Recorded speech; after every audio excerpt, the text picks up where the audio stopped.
I'd like to say Guten Morgen to Angie Kerber. Welcome. Hello, how are you? I'm good. How are you doing? Good? I'm good, I'm really good.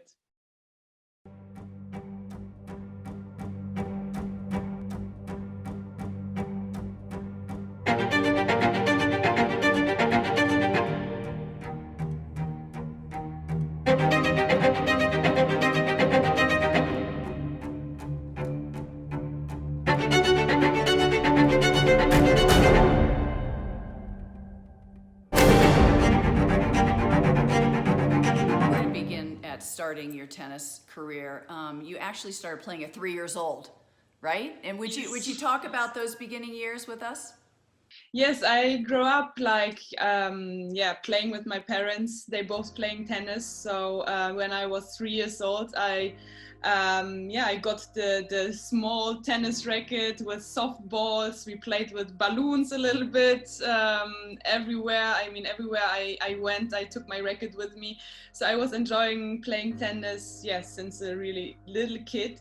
And I felt in love in the sport, and then over the years I played more and more, and and I think it was more the love to the sport, to the to playing, to compete, to practice, and that's why I came to the sport, actually because of my parents as well. I mean, did you feel that like at 3, 4, 5 years old? Did you feel that competitive feeling already? I mean, I was always competitive. I mean, even I play some games, some cards. I was always a kid who really would like to win. I mean, I hate to lose, so I was feeling always the competition. Even I played like when I was a little kid with some other kids, or like even with my parents. I was always. Playing about something, like even let's play for, I don't know, for a chocolate cake or whatever. So I was always like, let's play for what? How was your temperament back then? Was it pretty easygoing or did you get mad? I mean, to be honest, Yes.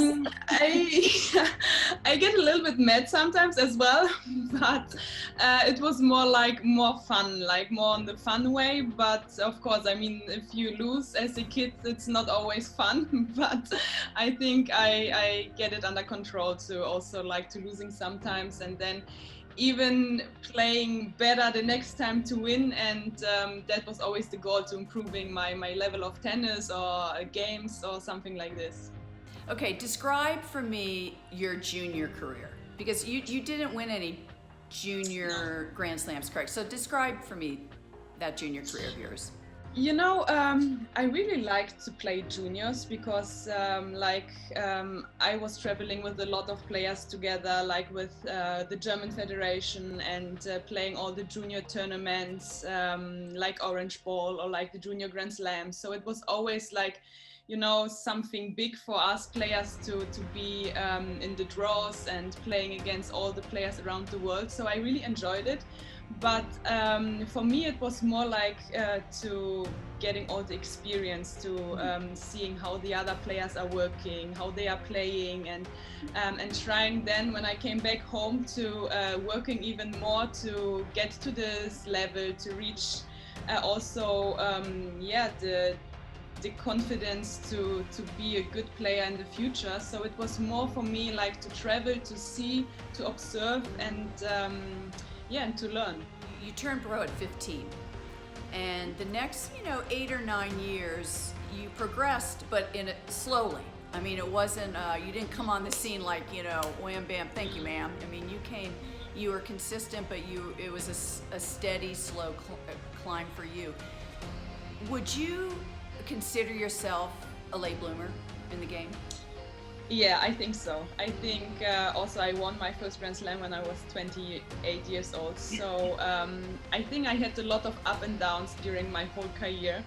I played all the junior tournaments. Then I start from the ITFs, going to the WTA Right. tournaments, playing the internationals, and everything. So I get through all the things, so all the up and all the downs. And also, like at the beginning of my career, I had like a shoulder injury, which was also not so fun when you start being a pro, and then like your shoulder is not really working good. So I got through all and I learned a lot over the years.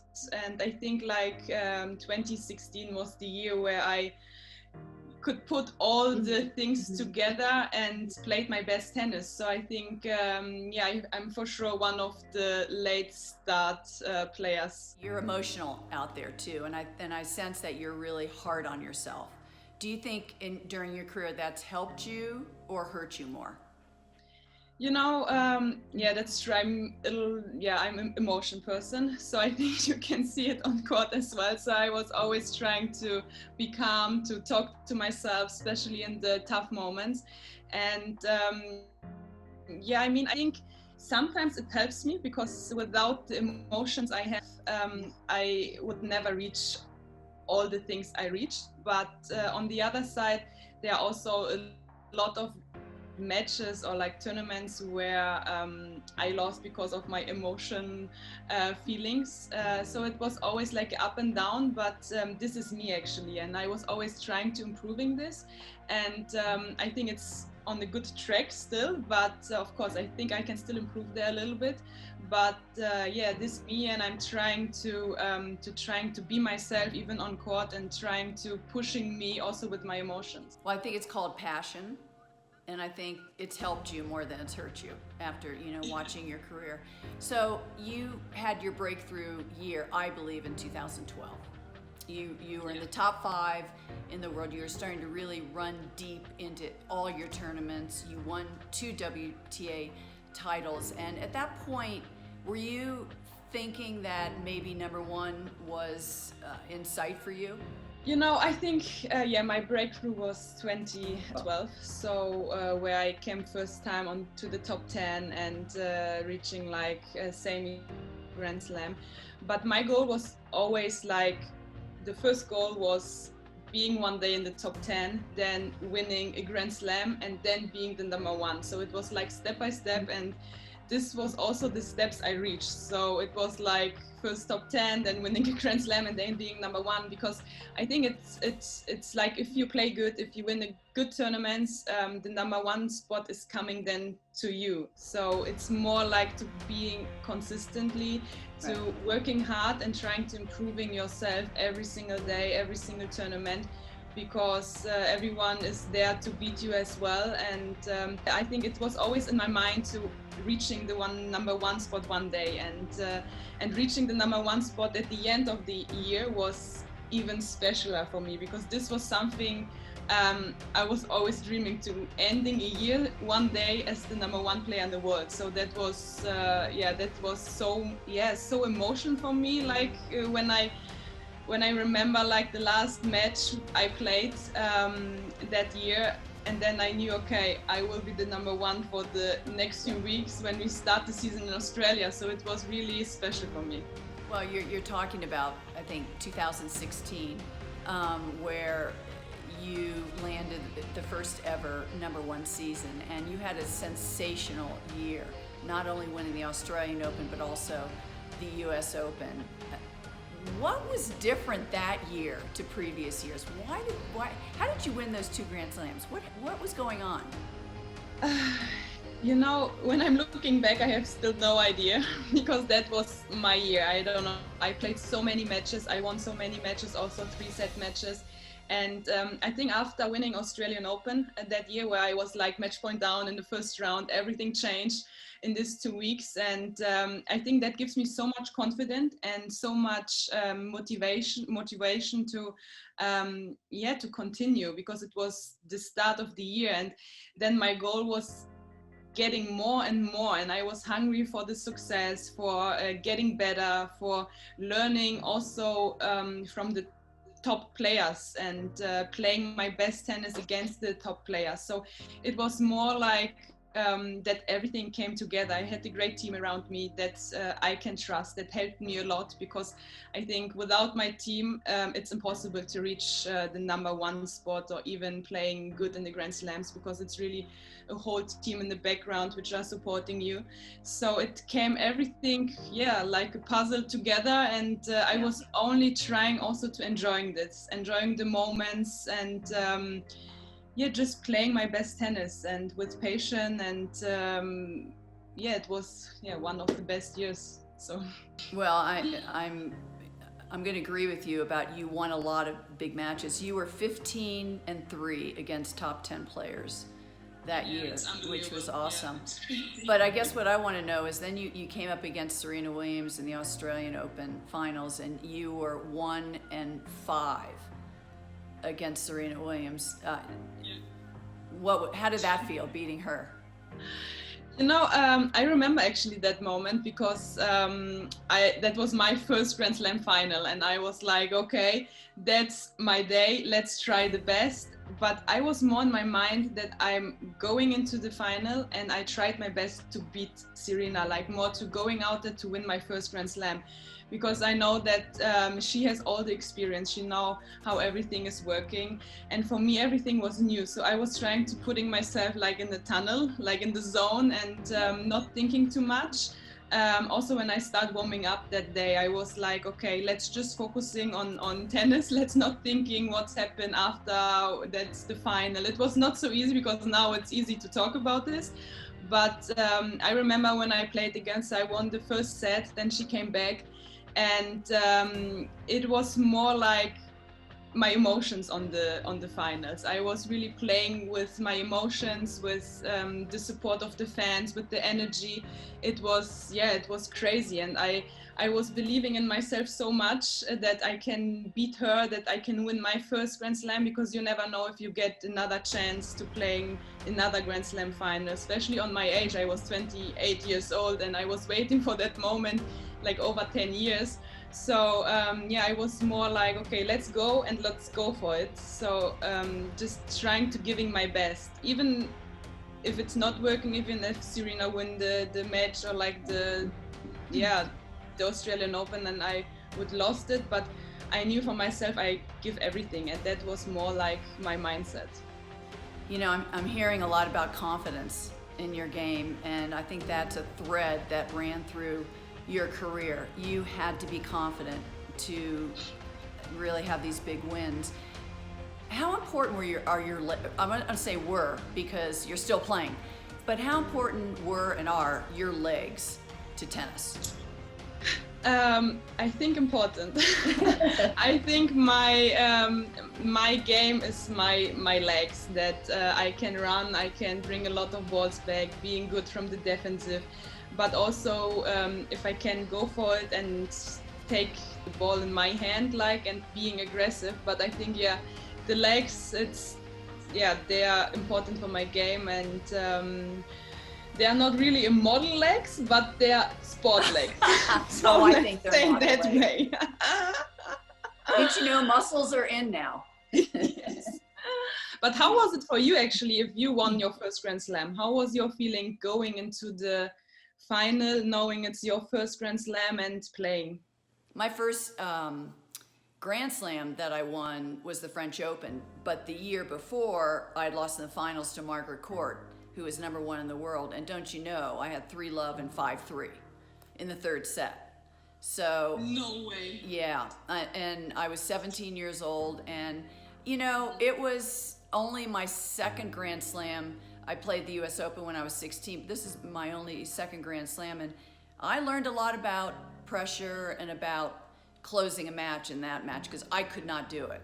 So I learned my lesson, and then the next year I won the French Open. So I mean, you've got to sort of lose to learn some lessons there, don't you think? Yeah, that's true. Yeah, you have to learn a lot, especially like closing a match, and also with the pressure and experience wise, then playing the next Grand Slams finals. I mean, it's getting easier to be. I know this because I was like playing then the Wimbledon final. That was my second Grand Slam. I knew already what's happened, how is the feeling to playing, of course, a Grand Slam. So I learned a lot. I lost it against Serena 2016 in that final, but there I learned also a lot of pressure, of closing matches, and also being proud to reaching even the final of a Grand Slam. You know, even you lose it, you still had the great 2 weeks, you give your best, and then the opponent was better and she deserved it. So also to yeah, learning how to lose. I think that's also a really important thing to learn. God, I think you learn more from your losses than your wins, Yes. you know? So that was 2016. 2017, your ranking dipped to 21 in the world. Was that about pressure? I think so. I think 2017 it was more, yeah, I think about pressure, about yeah, going to the tournaments and trying to playing like the year before, but it was actually impossible because I give everything on that year. And at the end of the year, I only had like 2 weeks of vacation. I practiced a lot over and over, and I think it was too much. I think if I could do this again, I would take a little bit more break to recover, to think back, to realize what's happened actually that year. But I was more okay. Let's go, let's go, let's play next year. Let's play every tournament. Let's see what's happened. So I think that was maybe a little bit the mistake, but. For sure, I mean, I had so much pressure also from my side to playing the tournaments and knowing I'm the number one. It is so. Yeah, I think that year was not the best year, but I learned, I think, the most from 2017 about myself, about also saying sometimes no, not doing everything, about my game, about my motivation also, because it's impossible to be motivated every single day, 12 months a year. It's always like the up and downs, and you have to handle it a little bit. Playing maybe a little bit less tournaments, so the schedule was completely different, and yeah, I learned a lot from that year, but of course it was from the results not the best year. But not many people can bounce back after that, and that's one thing that you did beautifully. You won Wimbledon in 2018 against one of the greatest, if not the greatest grass court player, Serena Williams. And I don't think many people picked you to win that match, you know, quite frankly, only because she was so dominant. But talk a little bit about that match. That was a huge win. It was a huge win, and for me it was more like getting a second chance to playing the Wimbledon final, and then also against Serena. So that was for me the day. I remember I was so nervous because I knew, okay, maybe I will never play the final again. It's my second final, and let's put everything what I have for this match. And I was more like, I was thinking the whole day before about the final in Australia where I beat her, and also about the final 2016 when I lost against her, because playing Wimbledon final, it's a completely different story. I mean, with going the corridor, the floor, the stairs going out to the center court, and also what's happened after. I was more prepared because I knew what's happened after the final. I was more like, okay, let's take your second chance. Let's try to play your own game, be aggressive and go for it. I was not more like waiting or like being defensive like I played sometimes, which is actually my game. I was trying to being from the first moment aggressive and trying to taking the match in my hand and trying to win it by myself, and not waiting that Serena's maybe missing the balls or whatever. So that was the goal for this match. And I remember the match point, I was so nervous. I was shaking when I was serving. So I was only hoping to putting the ball on court. And yeah, she missed the return. So that was that was the moment I will never forget, to be honest. That was the dream that came true, because I was always dreaming to winning one day Wimbledon. I mean, was that the best match you think you've ever played in your career? I think so, because to handle all the pressure, all the things around, and yeah, playing the Wimbledon final, winning it, I think that was really one of the best matches and the best tournaments I played in my career. And this was really a special moment when I was holding the trophy at the end. And knowing that I won Wimbledon, so it was crazy. When I'm like thinking back, it's crazy. I'm happy that you're back with Torben.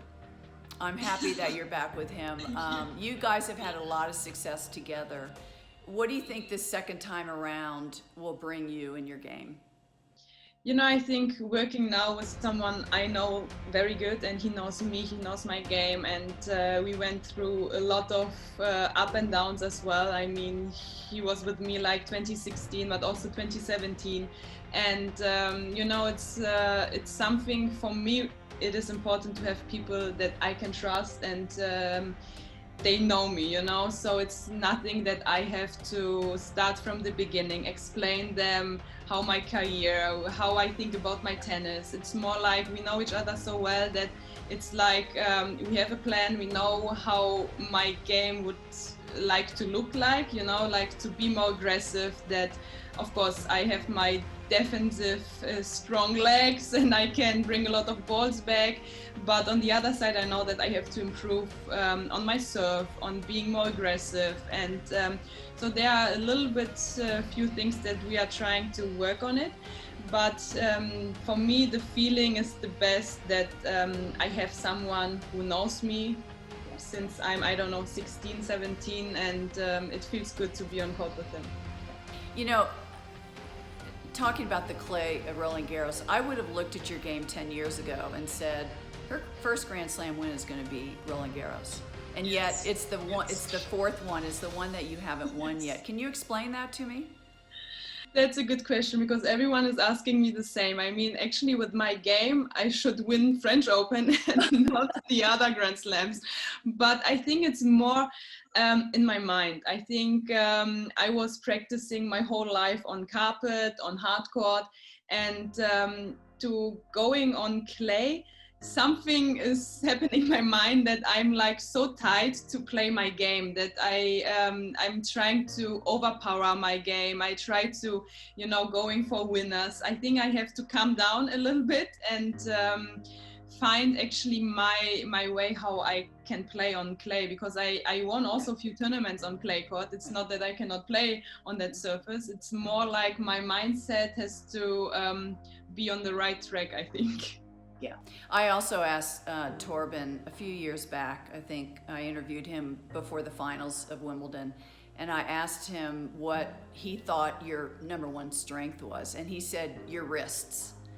So what I'm going to ask you is, can you analyze your strengths and weaknesses? I think he is right. I think I can really, like with my wrist, I can handle the power. I can also, if someone is really hitting the balls really fast, I can just like control the ball.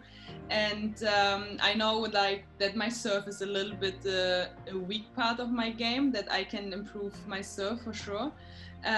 But also like that's not only like hitting the balls, it's like also more like the mentality thing that if I want something, I go for it. Even I'm dying on the practice court. I'm like, no, let's do one more thing. So it's really a hard work, and I know that I'm a hard worker. So it is something that helps me also over the years to analyze like my game, like my weak part of my game, that I can talk also about this. It's not only that I can talk about all my wins. It's important also to talk about my losses and being honest to myself.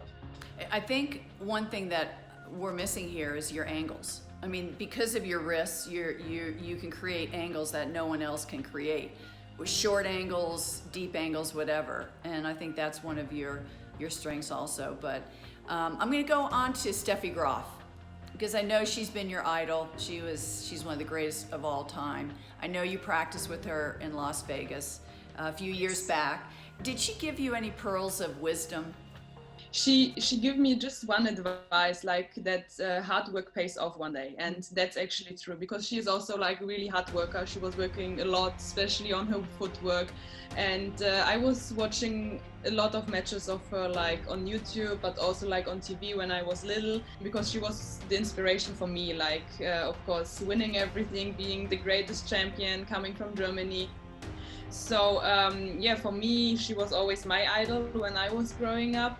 And yeah, it was an honor for me that day to playing against her, like not with her, and hitting with her and getting some advices. So it was like really something huge for me. You know, I know you're a private person, but how comfortable were you after you reached number one or after you won some Grand Slams with the fame and the attention and the pulling of you?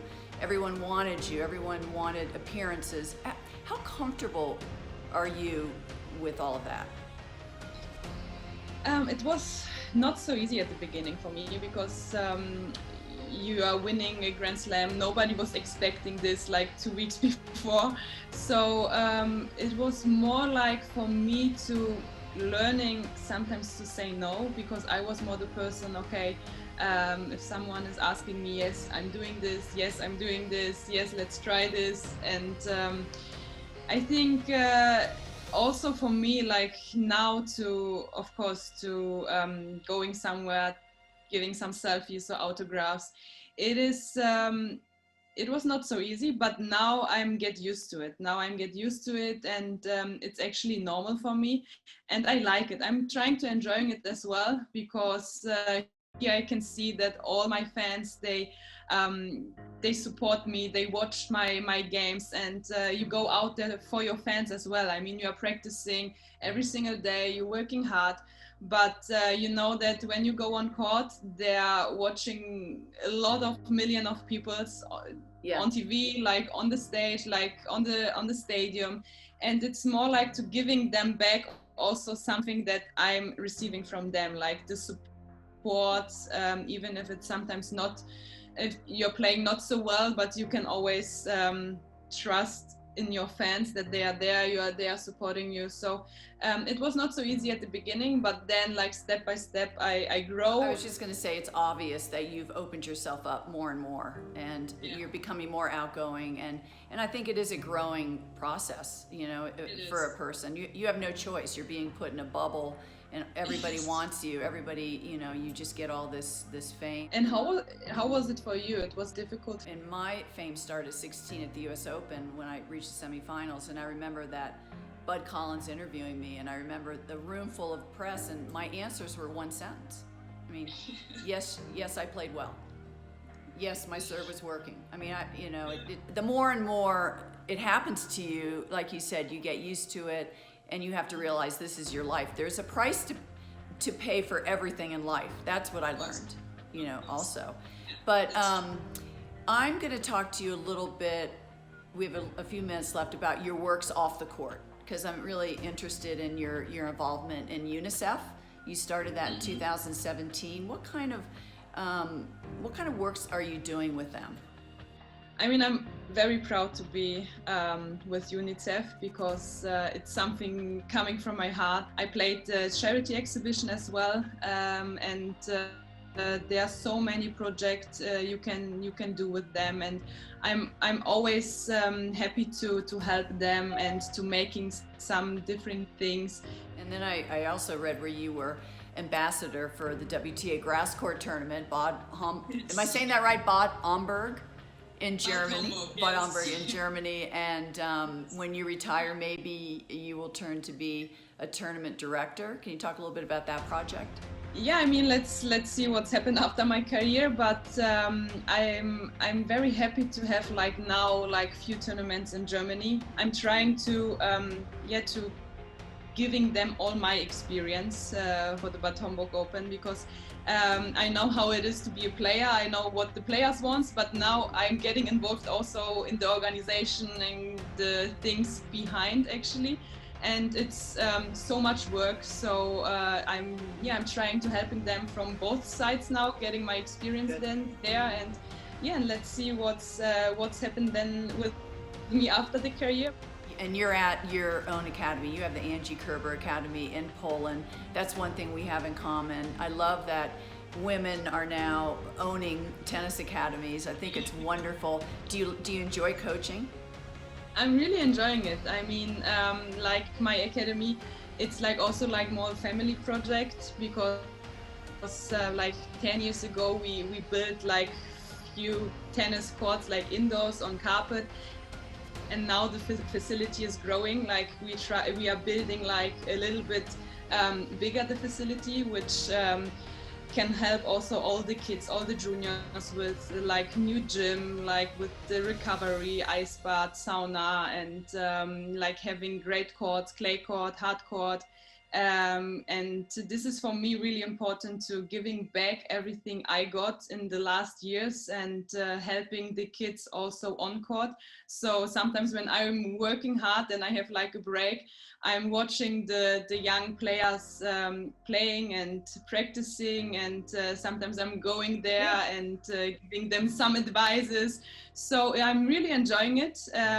Maybe this is also something I would like to do in the future. I don't know yet, because you never know what's happened. But yeah, for the moment, when I have time and see some good kids, or also some kids which needs a little bit help, I'm trying to helping as much as I can. That's wonderful. So finally, I am going to turn over here. This is the world, this tennis ball, and there's one little diamond, because I'm one of 14, and you also are one of 14 WTA champions at the end of the year. And I just want to ask you one final question.